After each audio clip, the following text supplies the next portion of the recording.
asalaamaaleykum wa rahmatullahi taala wa barakatuhu mbokki jullit yi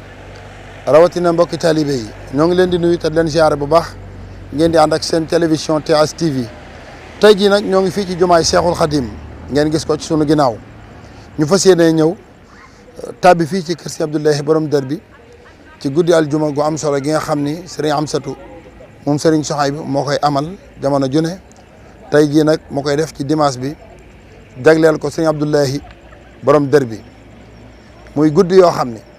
jàng alquran jàng xasida def istixfar salaatu ala nabi julli ci yonent bi sallallahu alayhi wa sallam mboolem lu baax ñu di ko def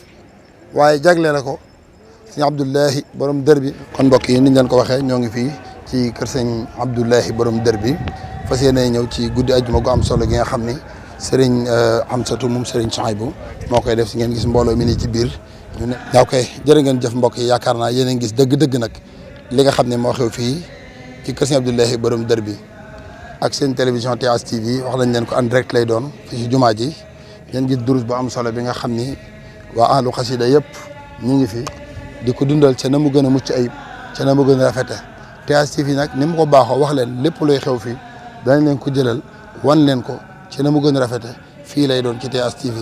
ñuy wax bokki taalibe bépp ñi nga xam ne yéegi nañ ko te soriwuñ buñ mënee agsi fii ndax lu am solo la mooy alxuraan ak xasida istixfaar ñu ciy ñaanal Serigne Abdoulahi borom dër bi yàlla na suñu borom yokk ay leeram te taas ci ñu wan leen ko waaye wan leen li nga xam ne moom lañ fiy def ba ni muy jeexee lépp dara du leen ci raw fii lay doon ci TH TV jërë ngeen jëf mbokki taalibe ci kanam tuuti.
يا سلب سالتي في الحياة والسؤال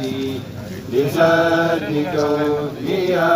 حق المحسن سؤالي لسان كوني يا